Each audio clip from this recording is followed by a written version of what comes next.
संजीव चक्रवर्ती, इनका सवाल है कि आपने जो राजीव दीक्षित पर भाषण दिया उसमें हिटलरी झूठ ऐसा क्यों शब्द का उपयोग किया। आपने बहुत अच्छा सवाल पूछा और आपने बात को बहुत अच्छे ढंग से पकड़ा भी। राजीव दीक्षित का झूठ ये भी शब्द में उपयोग में ला सकता था, लेकिन मैंने हेडिंग में ही उपयोग में लाया राजीव दीक्षित का हिटलरी झूठ।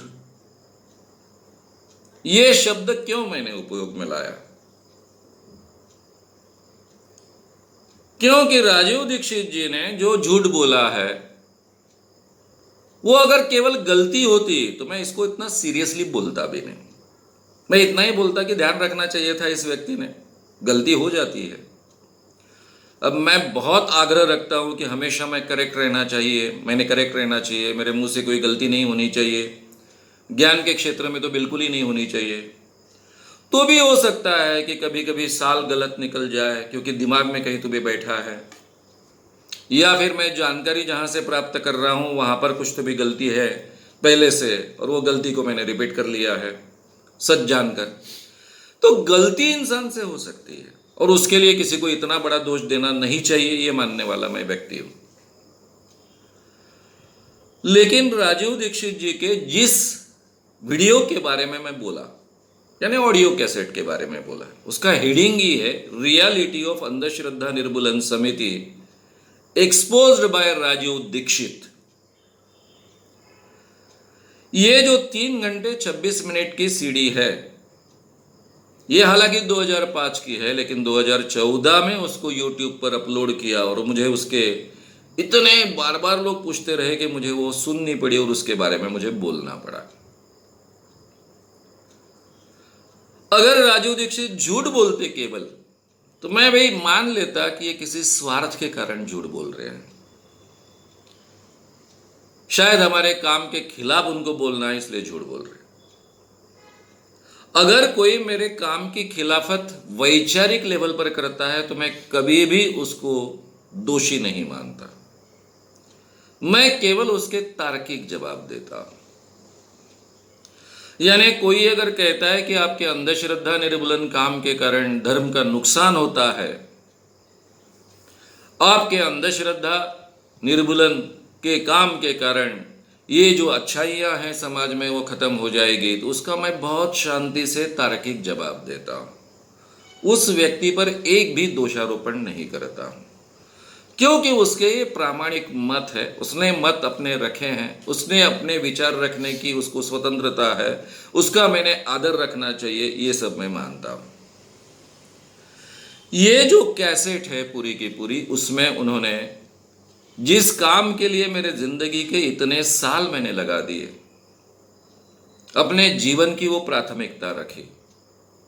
डे 1 से 1982 से जान जोखिम में डालकर रोज लोगों की गालियां खाकर ये काम खड़ा किया।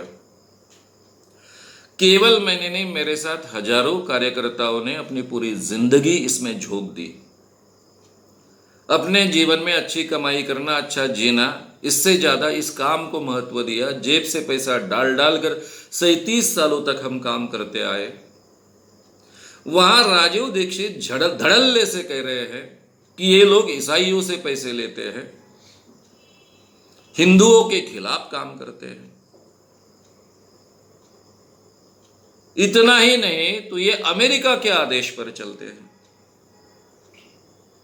भाई राजीव दीक्षित, आप तो कभी जेल में नहीं गए देश के लिए। मैं तो इमरजेंसी का विरोध कर कर जेल में रहकर आया हुआ इंसान हूं। अपनी उम्र के 19वें साल से मैं पूरी तरह से इस देश के लिए काम कर रहा हूं। आप ये बोलते वक्त थोड़ा सोचकर तो बोलना चाहिए। हाँ, इसमें 1% भी सच्चाई होती तो ठीक था। हम तो सरकार से भी पैसा न लेकर काम कर रहे हैं, लोगों से थोड़ा थोड़ा पैसा इकट्ठा कर कर काम करते आए। सरकार से पैसा इसलिए नहीं ले रहे थे क्योंकि सरकार के साथ में अगर हमेशा काम करना है और पैसा लेना है तो उसमें बड़ी दिक्कतें हैं। और मैं तो भ्रष्टाचार विरोधी आंदोलन का प्रोडक्ट रहा हूं, तो मुझे ये सम्मत नहीं था, इसलिए मैं उस झंझट में कभी पड़ा नहीं। फॉरेन फंडिंग अवेलेबल था। मेरे कुछ मित्र उस क्षेत्र में काम करते आए हैं।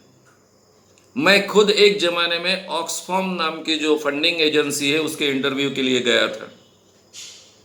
तब उन्होंने मुझे ऑफर किया था कि आप सामाजिक काम बहुत अच्छा करते हो तो आप लीजिए। शायद मैं कोई दूसरा काम करता तो लेता भी, क्योंकि वहां भ्रष्टाचार नहीं करना पड़ता है। ईमानदारी से जो सच है वो आप हिसाब रख सकते हो, एडजस्टमेंट करने की आवश्यकता नहीं होती है।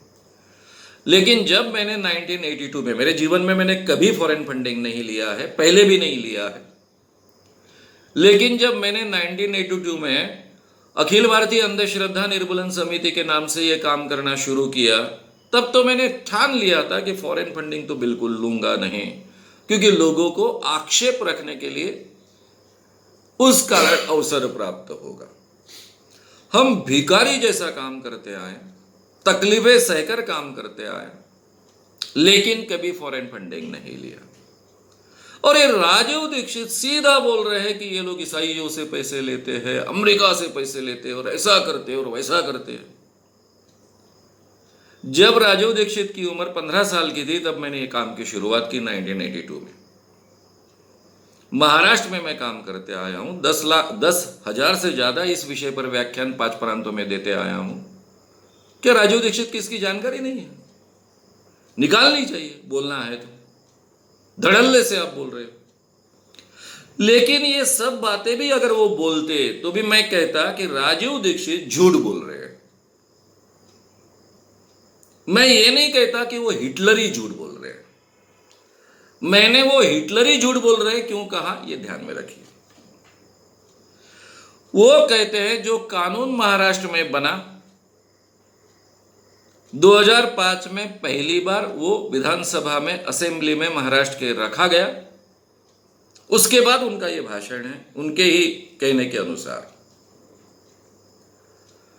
उसमें ऐसी कुछ बातें हैं, ऐसा उन्होंने कहा जैसे कि कोई साधु अगर भिक्षा मांगेगा तो वो अपराध इस कानून से तय किया गया है। और जो जैन साधु है हमारे समाज में, वो तो भिक्षा मांगकर ही जीते हैं। आगे चलकर राजीव दीक्षित कहते हैं कि हिंदू साधु है वो भी भिक्षा मांगकर जीते हैं, लेकिन कम से कम हिंदू साधुओं के बड़े बड़े मंडल होते हैं, उनके बड़े बड़े स्थान होते हैं, उनके संगठन होते हैं, उनके पास पैसा भी होता है, इसलिए शायद वो भीख न मांगकर जी सकेंगे। लेकिन जो जैन साधु होते हैं वो अपरिग्रह के कारण अपने जीवन में कभी अपना स्थान भी निर्माण नहीं करते हैं, ना ही उनके कोई रहने के ठिकाने होते हैं, ना ही उनके पास कोई संपत्ति होती है, इसलिए उनको तो भीख मांगकर ही जीना पड़ेगा। और ये महाराष्ट्र सरकार ने ऐसा कानून बनाया है, ये दाभोलकर और मानव ने ऐसा कानून बनाया है कि इनको जेल में ठूसा जाएगा। आगे चलकर वो कहते हैं कि सबसे बड़ी मार जैन साधुओं पर पड़ेगी, इन सबको जेल में जाना होगा। अब मुझे बताइए, ये केवल अज्ञान की बात है? आगे और कहते हैं वो आगे और कहते हैं कि पूरे जैन समुदाय महाराष्ट्र में जो है वो अकेले मुंबई में 35 से 40 लाख जैन हैं। महाराष्ट्र सरकार को जो टैक्स आता है उनमें से 50% टैक्स जैन समुदाय से आता है। ये सब आंकड़े झूठ है। पूरे भारत सरकार को जो टैक्स आता है वो 52% टैक्स आता है। मैं केवल कहता कि ये आंकड़े झूठ है, लेकिन ये कहने के बाद वो कहते हैं कि ये सब जैन समुदाय ने महाराष्ट्र सरकार को और भारत सरकार को सबक सिखाना चाहिए, क्योंकि उन्होंने जैन साधुओं पर इस ढंग से मार पड़े ऐसा कानून बनाया है। यानी वो जैन समुदाय के लोगों को पूरे महाराष्ट्र सरकार के और अंधश्रद्धा निर्मूलन समिति के खिलाफ द्वेष भड़का कर खड़ा करना चाहते हैं। केवल झूठ नहीं बोल रहे हैं, द्वेष भड़का कर, एक द्वेष निर्माण कर कर उनको खड़ा करना चाहते हैं। दूसरा वो कहते हैं कि इस कानून के तहत प्रसाद भक्षण करना भी गुनाह तय किया है। तो ये कानून लागू होने के बाद क्या होगा? हर मंदिर के आगे मुस्लिम पुलिस खड़ी की जाएगी या फिर ईसाई पुलिस खड़ी की जाएगी, और ये ईसाई या मुस्लिम पुलिस जब कोई तीर्थ लेगा तो उसको पकड़ेगा, जेल में ठूसेगा, या फिर उसको कहेगा कि पैसे मुझे दे, मैं छोड़ दूंगा। अगर पैसे नहीं दिए तो जेल में जाना पड़ेगा। अब मुझे आप बताइए, ये केवल झूठ नहीं है। इस कानून में, दुनिया के कोई भी कानून में, भारत में जहां फंडामेंटल राइट कर कर रिलीजन का प्रसार करना और उसकी उपासना करना फंडामेंटल राइट का हिस्सा बनाया है 25, 26, 28 आर्टिकल में, प्रस्तावना में, जो प्रस्तावना नेहरू जी ने पढ़ी थी, उस प्रस्तावना में, जो हमारी कॉन्स्टिट्यूशन की प्रस्तावना है, उसमें कहा गया है कि उपासना की स्वतंत्रता, धर्म की स्वतंत्रता, इसका उल्लेख है। जब इसका उल्लेख है तो उसके खिलाफ तो कानून बना ही नहीं सकते। ना महाराष्ट्र सरकार बना सकता है, ना भारत सरकार बना सकता है। बना सकने की छोड़िए जी, ये जो मंत्री लोग हैं, और तब विलासराव देशमुख थे मुख्यमंत्री महाराष्ट्र के, जिनका नाम बार बार लिया, ये तो धार्मिक लोग हैं। विलासराव देशमुख तो कई बाबाओं के भक्त थे। तो ये मंत्रिमंडल ऐसा कानून कैसा बनाएगा? कॉन्स्टिट्यूशन के आधार पर तो बना ही नहीं सकते हैं। ये सब बातें राजीव दीक्षित को समझती नहीं, ऐसा मैं मानता नहीं हूं। इतने वो बुद्धू है ये मानने के लिए मैं तैयार नहीं। उन्होंने कानून का अगर कुछ न पढ़ते हुए बोला हो तो भी मैं मानने को तैयार नहीं। इतना ज्ञान तो हर सामान्य व्यक्ति को होता है कि इस ढंग का कानून बनाने की कोई हिम्मत ही नहीं कर सकता है। तो डाउट आने के बाद तो उन्होंने कानून की पढ़नी चाहिए। ऑलरेडी एमएलएस के पास गया था, जिसको बिल कहते हैं। ये बिल की कॉपियां सबके पास उपलब्ध थी। बिल की कॉपी न पढ़ते हुए ही राजीव दीक्षित इस ढंग का ऑब्जेक्शन ले रहे, ऐसा भी माने, ये मानना असंभव है। तो केवल ये झूठ तक बात सीमित नहीं है। तो ये झूठ वो इसलिए कह रहे हैं कि आप प्रसाद लेंगे तो भी आपको जेल में डाला जाएगा, आप तीर्थ लेंगे तो भी आपको जेल में डाला जाएगा, इसलिए कहते हैं। और उसके बाद में कहते हैं कि मुस्लिम पुलिस वहां खड़ी रहेगी, ईसाई पुलिस वहां खड़ी रहेगी। ये क्या है सब? ये सब है ईसाई, मुस्लिम और हिंदुओं के बीच दरार निर्माण करने का प्रयास करना, द्वेष निर्माण करने का प्रयास करना कि भाई ये सरकार, ये अंधश्रद्धा निर्मूलन समिति, ये ईसाई और मुस्लिम वाली है, ये हिंदुओं के खिलाफ है। ये दरार और द्वेष निर्माण करने का ये पूरा षड्यंत्र है। मैं षड्यंत्र का उपयोग कर रहा हूं, शब्द का उपयोग कर रहा हूं। ये अनजाने में नहीं होता है। राजीव दीक्षित कोई दूध पीता बच्चा नहीं है। 2005 में तो बिल्कुल नहीं थे। और फिर आगे कहते हैं, यहीं तक बात सीमित नहीं रहती है। आगे कहते हैं विलासराव देशमुख ने सभी मंदिरों से पैसा अर्जित करने का तय किया है। वो हिंदू मंदिरों से पैसा लेंगे और मस्जिदों को देंगे और चर्चेस को देंगे। ये भी वाक्य उसमें, यानी ये क्या करना चाहते हैं? हिंदू, मुस्लिम, ईसाई, इनके खिलाफ हिंदुओं को खड़ा करना चाहते हैं और पूरे महाराष्ट्र में एक वातावरण अलग ढंग का निर्माण करना चाहते हैं। यही तक नहीं तो ऊपर से कहते हैं कि अंधश्रद्धा निर्मूलन समिति ईसाई से पैसे लेती है, ईसाइयों से पैसे लेती है और हिंदुओं के खिलाफ काम करती है। एक प्रमाण दे हिंदुओं के खिलाफ अंधश्रद्धा निर्मूलन समिति ने काम किया आज तक? हम कोई हिंदू के खिलाफ काम नहीं करते, केवल अंधविश्वास के खिलाफ काम करते। जो लोग सामान्य इंसान का शोषण करते हैं, उनको ठगते हैं, केवल उनके खिलाफ काम करते आए। यह इतिहास होने के बावजूद यह आदमी केवल झूठ नहीं बोलता है, तो इस झूठ का सहारा लेकर द्वेष फैलाना चाहता है और समाज में दरार निर्माण करना चाहता है। ये हिटलरी तंत्र है। इसको कहते हैं गोबेल्स की नीति। हिटलर का जो जनरल था गोबेल्स, साइकोलॉजी में इन विषयों का ज्ञान था, उसने इसका बहुत अच्छे ढंग से उपयोग किया। झूठ बोलो, बार बार झूठ बोलो, रिपीटेडली झूठ बोलो, हमेशा झूठ बोलते रहो और लोगों के मन में डर पैदा करो, लोगों के मन में द्वेष पैदा करो। जब लोगों के मन में डर होता है, द्वेष होता है, उनकी भावनाएं भड़क जाती है और ये भावनाएं भड़की हुई अवस्था में ये झूठ जो है उनके दिमाग में डालो और फिर उनके ऊपर राज करो।